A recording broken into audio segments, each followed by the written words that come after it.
तो आर्थिक रूप से पिछड़े सामान्य वर्ग को 10% आरक्षण के लिए संविधान संशोधन बिल पर राज्यसभा में बहस चल रही है। बिल को राज्यसभा में पेश करते हुए सामाजिक न्याय मंत्री थावरचंद गहलोत ने कहा कि संविधान आर्थिक आधार पर आरक्षण की इजाजत नहीं देता है, इसलिए सामान्य वर्ग के गरीब लोगों को न्याय दिलाने के लिए इस विधेयक को सर्वसम्मति से पास किया जाए। लेकिन विपक्ष ने बिल को सिलेक्ट कमेटी के पास भेजने की मांग की है। कुछ सदस्यों ने बिल के लिए राज्यसभा सत्र को एक दिन बढ़ाने का भी विरोध किया है। इस पर संसदीय कार्य मंत्री ने विपक्ष से कहा कि अगर बिल पर आपत्ति हो तो अलग बात है, लेकिन प्रक्रिया के नाम पर बिल को रोकने की कोशिश ना की जाए।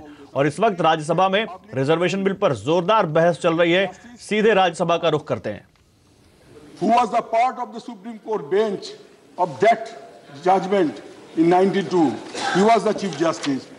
He led the 9 judges bench.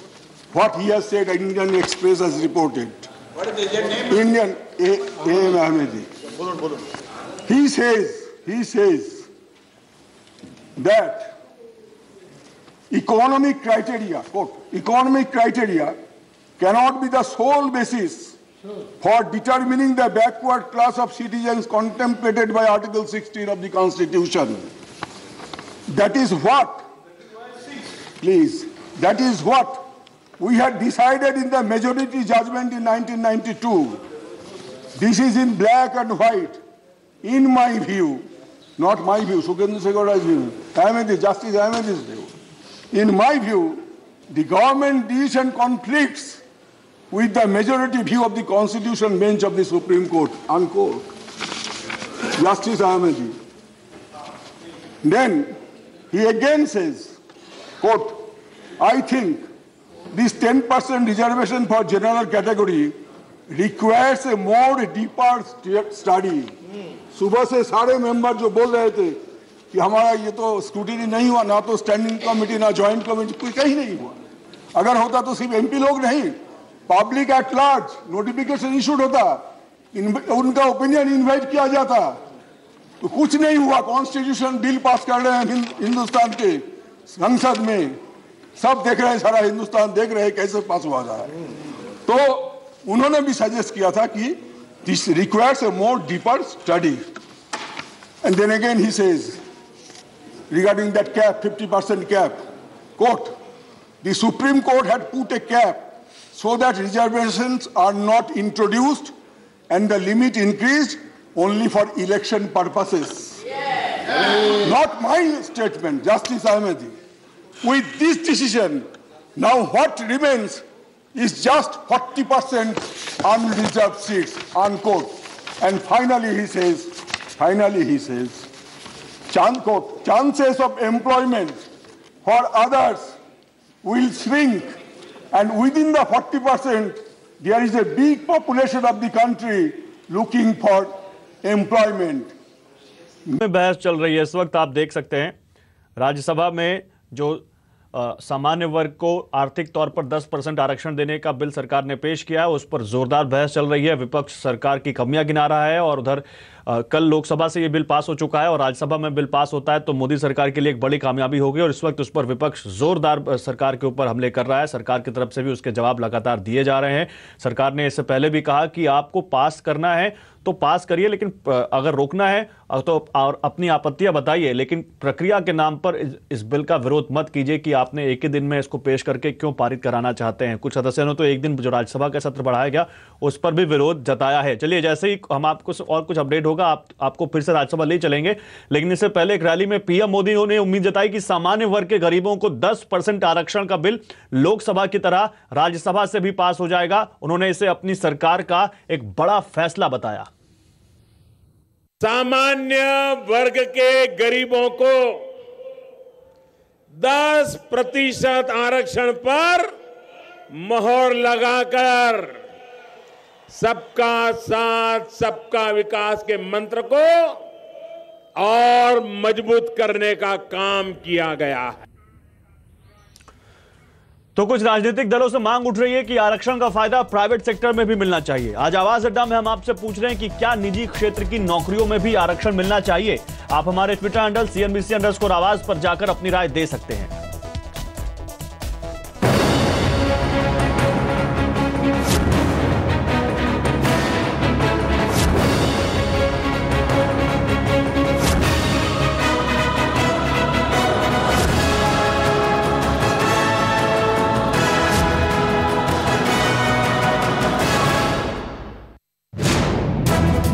देश की सबसे बड़ी खबर। एक बहुत बड़ी डेवलपमेंट आती हुई ऊंची जातियों को आर्थिक आधार पर आरक्षण मिलेगा। आपने सबसे पहले देखी CNBC आवाज पर 10% का आरक्षण हम सरकारी नौकरी में देंगे। सरकार ने ऐसा फैसला लिया है। कैबिनेट की बैठक 1 बजे से शुरू हुई थी और कुछ देर पहले खत्म हुई है। सवर्ण आरक्षण का पूरा डिटेल लेकर आए लक्ष्मण रॉय। सवर्ण है जिनकी सालाना आमदनी 8 लाख रुपए या उनसे कम है, उनको सरकारी नौकरी में आरक्षण मिलेगा। ये 10% का आरक्षण 50% की सीमा से ऊपर होगा। हमने आपको बताया सरकार करेगी संविधान संशोधन। संविधान संशोधन कल हो सकता है संसद के इसी सत्र में, जो कि आखिरी दिन है, उस समय सरकार पेश करे। बिजनेस की खबर हो या राजनीति की बात, वक्त से पहले किस्मत से ज्यादा, सिर्फ CNBC आवाज के साथ। और आने वाले दिनों में सस्ते ऑनलाइन होटल आसानी से मिलना मुश्किल हो सकते हैं। मेक माई ट्रिप और गो आईबीबो के बाद अब ओयो रूम्स के भारी डिस्काउंट से होटल मालिक परेशान हैं और देश भर के होटल ओयो से करार तोड़ने के लिए रणनीति बना रहे हैं। खबर पर ज्यादा बात करने के लिए इस वक्त मेरे साथ जुड़ रही हैं ज्यादा जानकारी के साथ हमारी संवाददाता दीपाली नंदा। तो दीपाली, पहले हमने मेक माई ट्रिप और गो आईबीबो के साथ देखा, अब ओयो रूम्स के साथ भी होटल वाले करार तोड़ना चाहते हैं। इसको लेकर क्या जानकारी आपके पास?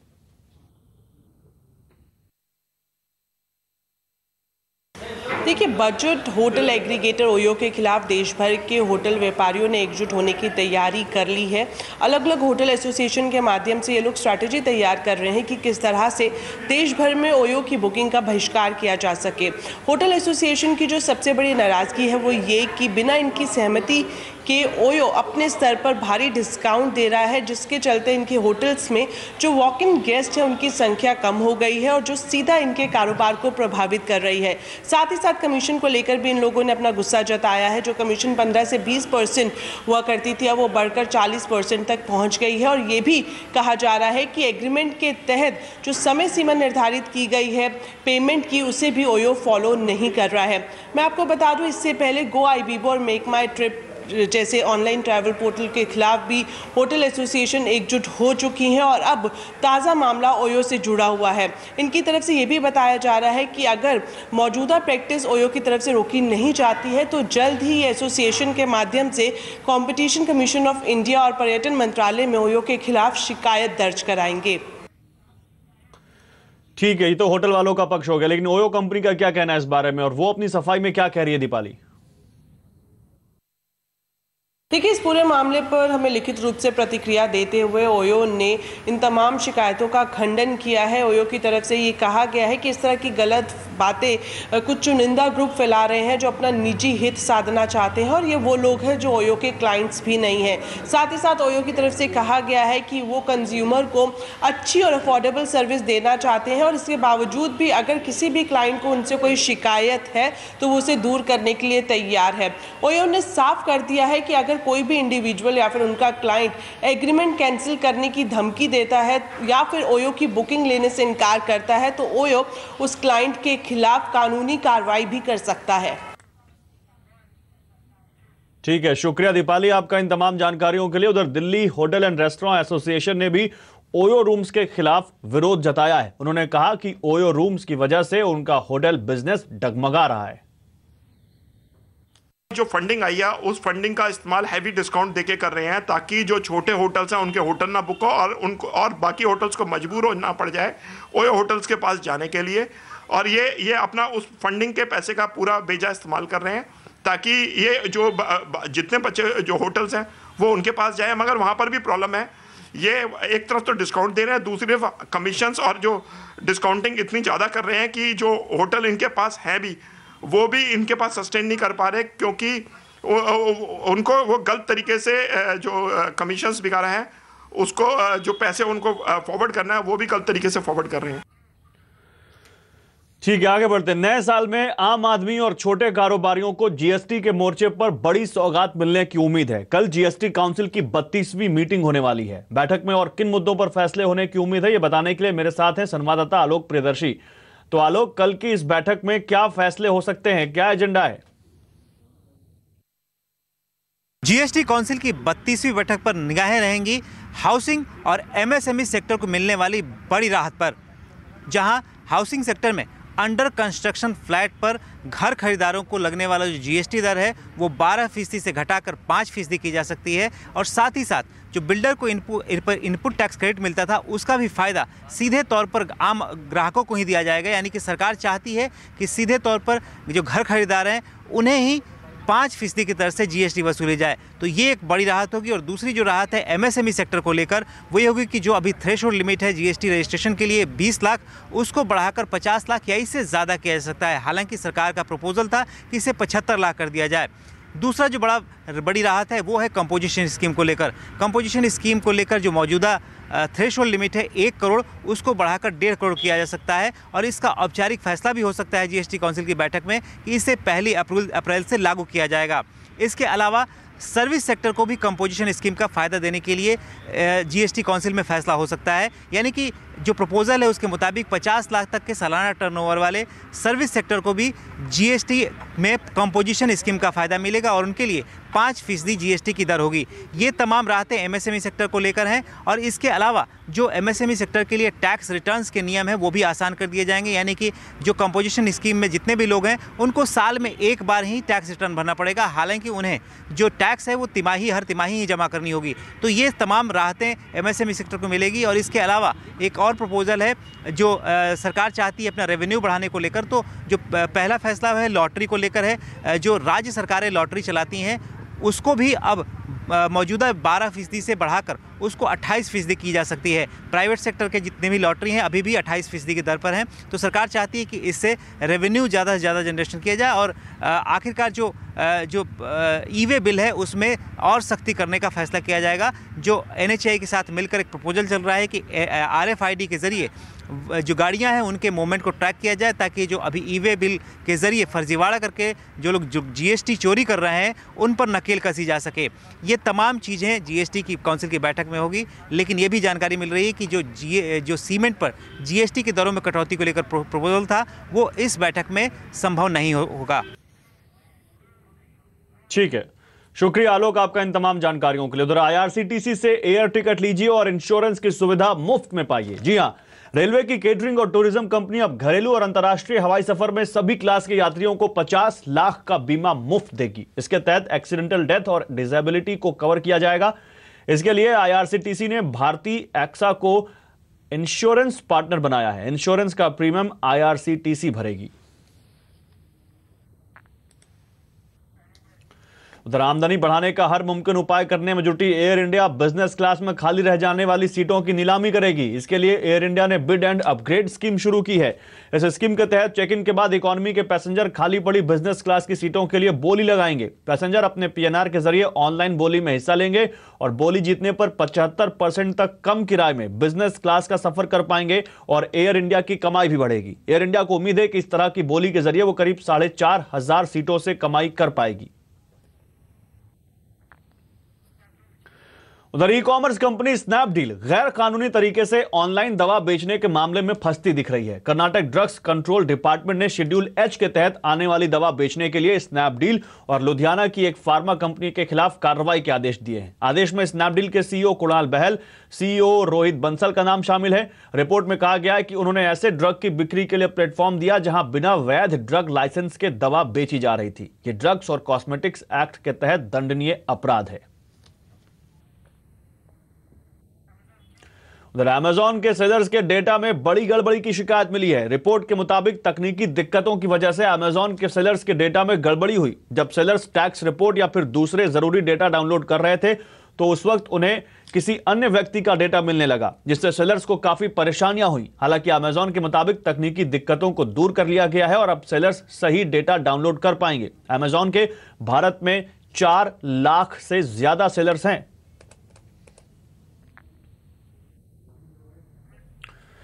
उधर सरकार भले ही अपने आखिरी बजट की तैयारी में जुट गई हो, लेकिन CNBC आवाज को मिली एक्सक्लूसिव जानकारी के मुताबिक पिछले 5 बजट में सरकार ने जितने ऐलान किए उनमें से 40% अभी तक लागू नहीं हो पाए हैं। पूरी खबर जानने के लिए चलते हैं लक्ष्मण रॉय के पास।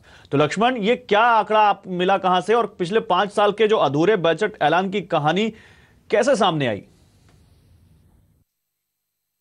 दरअसल 1 फरवरी को पेश होने वाले बजट की तैयारियों के बीच सरकार ने इस बात की समीक्षा की कि पिछले 5 बजट में कौन कौन से ऐलान किए गए जिसको जमीन पर लागू किया जा सका। तो सूत्रों के मुताबिक प्रधानमंत्री कार्यालय में जब ये समीक्षा बैठक हुई तो ये पाया गया कि पिछले 5 बजट में करीब 600 ऐलान किए गए, उनमें से मुश्किल से 350 ऐलान ऐसे हैं जिसको जमीन पर लागू किया जा सका है। करीब 250 ऐलान ऐसे हैं जिसको सरकार ने मंजूरी तो दी है लेकिन अभी तक इसको जमीन पर लागू नहीं किया जा सका है। इनमें से 10 ऐलान तो ऐसे हैं जिस पर सरकार ने कोई कार्रवाई ही नहीं की, यानी सिर्फ बजट के डॉक्यूमेंट तक, दस्तावेज तक के सारे ऐलान सीमित होकर के रह चुके हैं। और जो ऐलान अब तक सरकार ने लागू नहीं किया उनमें कई महत्वपूर्ण है। मिसाल के तौर पर सरकार ने कहा था कि हम लेबर रिफॉर्म करने जा रहे हैं, लेबर रिफॉर्म के लिए इंडस्ट्रियल कोड लाने जा रहे हैं, इसको अभी तक सरकार ने मंजूरी तक नहीं दी है। सरकार ने ये कहा था कि जो भी पब्लिक पोर्ट्स हैं उस पर निजी भागीदारी लाया जाएगा, निजी निवेश लाया जाएगा, इससे जुड़े प्रस्ताव को सरकार ने अभी तक मंजूरी तक नहीं दी है।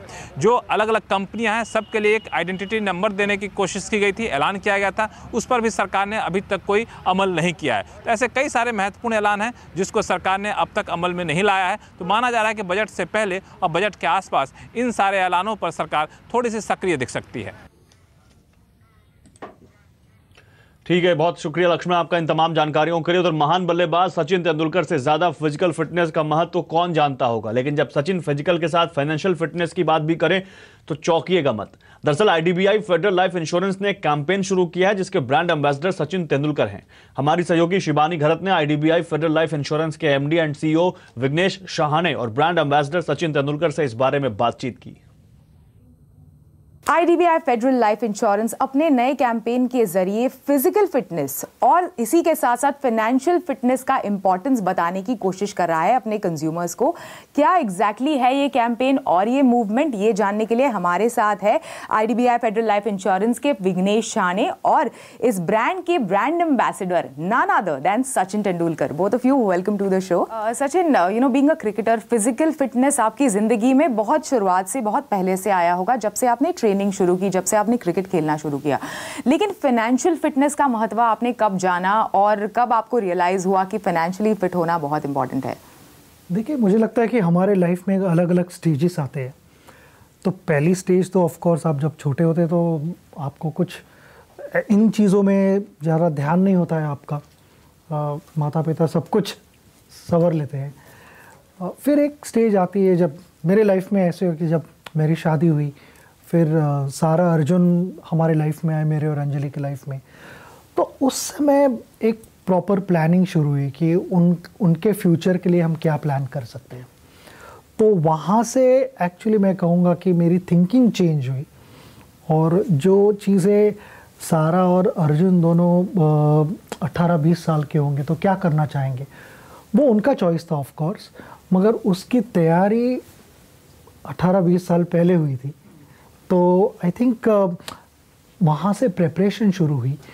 ऑफ कोर्स जब मैं खेल रहा था वो सब मेरा फोकस गेम पे ही था और एक मेरे साथ हमारे फैमिली तो ऑफ कोर्स थी कि मेरा भाई, मेरे पिताजी थे, फिर मेरी शादी होने के बाद अंजलि, उसके पेरेंट्स, और उसी के साथ अच्छे एडवाइज़र्स भी थे कि जो एक सही सलाह मिलना बहुत ज़रूरी होता है। और मेरे लाइफ में भी वही हुआ कि एडवाइज़र्स आए और वो सही तरह से एडवाइस दे रहे थे और उनकी एडवाइस सुन के ही हम आगे के स्टेप्स ले रहे थे। उधर कुंभ की बात करते हैं। 15 जनवरी यानी मकर संक्रांति से महाकुंभ का आगाज होने वाला है, जिसको लेकर तैयारियां जोरों शोरों पर हैं। महाकुंभ की जगमगाहट कैसी दिख रही है प्रयागराज में, इसका जायजा लिया प्रियंका काटपाल ने। कुंभ के चलते प्रयागराज दूधिया रोशनी में नहा रहा है। ये तस्वीरें हैं प्रयागराज के कुंभ मेले की, जहां पर आप देख सकते हैं कि हर एक जगह जगमगा रही है और ये जगमगाहट है 1000 2000 नहीं बल्कि तकरीबन 40,000 LED लाइट्स की। जी हाँ, इसको देखने के लिए ना सिर्फ देशी विदेशी पर्यटक आ रहे हैं बल्कि वो लोग जो खुद इलाहाबाद में रहते हैं, प्रयागराज में रहते हैं, इस तरीके की चीज को पहली बार देख रहे हैं। लोगों से यहाँ पर जानना चाहेंगे, ये कुछ जो आप देख रहे हैं ये पहली बार है?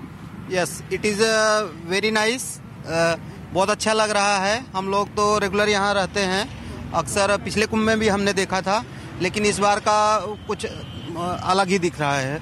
इस बार का स्वरूप बिल्कुल अलग हटके है जी। इसीलिए आप लोग आते हुए रुक गए यहाँ पर देखने के लिए? जी, यहाँ देखने के लिए रुके हैं। क्या अच्छा लग रहा है आपको? लाइटिंग वगैरह ये जो बन रहा है, ये सब दिखाई देने में बढ़िया दिखता है ना जी, बढ़िया दिखता है। और यही तस्वीर हम अपने दर्शकों को भी यहाँ पर अगर दिखाएं कि ये जो ब्रिज है, यहाँ से आप देखेंगे, अगर मैं ब्रिज की भी तस्वीरें आपको दिखाऊं तो सबसे पहले आप देखिए कि लोग यहाँ पर रुक रहे हैं, क्योंकि ये एक ऐसी जगह है जहाँ से पूरा प्रयागराज नजर आ रहा है और पूरी लाइटिंग्स को आप ऊपर से देख सकते हैं। जहाँ तक आपकी नजरें जाती है, जहाँ तक आपकी नजर जा रही है, आपको वो लाइट्स नजर आ रही है। और जैसा कि इन्होंने बताया कि जैसे आसमान में तारे हो, वैसा जगमगाता हुआ ये कुंभ मेला प्रयागराज नजर आ रहा है, जो कि लोगों के लिए बेहद खास होता जा रहा है, क्योंकि बाहर से तो लोग आ ही रहे हैं, लेकिन प्रयागराज के लोगों के लिए भी ये कुंभ इस तरीके की लाइटिंग के साथ एक बिल्कुल अलग अनुभव है। बिल्कुल, कुंभ मेला इस बार कुछ अलग ही है, जैसे कि लोग कह रहे हैं, और हम भी आपको इस थोड़े से अलग कुंभ मेले की कहानियां और यहाँ पर जो कुछ चल रहा है उसका अपडेट आपको देते रहेंगे। लेकिन आगे बढ़ते हैं। लास वेगस में चल रहे CES यानी कंज्यूमर इलेक्ट्रॉनिक शो का आज दूसरा दिन है, जहां पहले दिन ट्रांसपोर्टेशन टेक्नोलॉजी ने दिल जीता, वहीं दूसरे दिन लैपटॉप ने अपना जलवा बिखेरा। क्या खास दिखा कंज्यूमर इलेक्ट्रॉनिक शो 2019 में, ये बता रही हैं हमारी संवाददाता भावना सती। तो CES के डे 2 में लैपटॉप्स का जलवा यहाँ पर छाया रहा और फोकस यहाँ पे रहा कि फॉर्म फैक्टर यानी जो बॉडी है, जो साइज़ है, उसको कम से कम रखें और स्क्रीन सबसे ज़्यादा मिले। इसलिए यहाँ पर Asus ने जो S13 यहाँ पर नोटबुक लॉन्च किया है, जिसमें बेजल्स काफ़ी पतले दिए गए हैं और जो नॉच है उसे इन्वर्ट कर दिया गया है, यानी कि अंदर देने के बजाय एक अलग से ऊपर नॉच दिया गया है जिसमें कैमरा अटैच किया गया है ताकि स्क्रीन ज़्यादा से ज़्यादा मिले। और यही लेनोवो ने भी अपने नया जो योगा बुक है S940 उसमें सेम चीज़ रिपीट की है। इसके अलावा बड़े लैपटॉप, अगर 17 इंच के लैपटॉप की बात करें तो उसे एकदम बहुत हल्का बनाने के लिए यहाँ पर डेल लेकर आया है अपना लेटेस्ट लैपटॉप डेल एलियनेयर M17। ये दुनिया का सबसे हल्का यहाँ पर वजन वाला लैपटॉप है, जो कि इस फॉर्म फैक्टर में आएगा, यानी 17 इंच में आएगा और इसका वजन है सिर्फ 2.6 kg, जो इस फॉर्म फैक्टर के हिसाब से काफ़ी हल्का है यहाँ पर। इसके अलावा जहां हम सैमसंग को सुन रहे थे बार बार कि फोल्डेबल स्मार्टफोन लेकर आएंगे, लेकिन लॉन्च के वक्त में रॉयल नाम की एक कंपनी है जिन्होंने रेस में आगे निकल गई और फ्लेक्स पाई नाम से एक फ़ोन निकाला है, जो 7.8 इंच का एक टैबलेट की तरह दिखेगा, लेकिन आप उसे बीच में से फोल्ड कर सकते हैं और आधी जो स्क्रीन है वो फ़ोन बन जाएगी। इसके अलावा एक फीचर जो काफ़ी पॉपुलर रहा CES में, वो है गूगल असिस्टेंट का एक नया फीचर, गूगल असिस्टेंट इंटरप्रेटर। इसमें होगा क्या कि जहां भी हम गूगल ट्रांसलेट का इस्तेमाल करते हैं और आपको वर्ड टू वर्ड बताता है कि क्या लैंग्वेज का मतलब है, लेकिन अब होगा जैसे कि अगर आप कहते हैं कि Google assistant be my Italian interpreter, तो वो इटालियन भाषा को आपको एकदम रियल टाइम में, जैसे कोई बोल रहा है तो उसके कुछ सेकंड बाद रियल टाइम में आपकी भाषा में कन्वर्ट करके देगा। तो ये कुछ चीज़ें थी जो CES 2019 के डे 2 में काफ़ी पॉपुलर रही। शुक्रिया।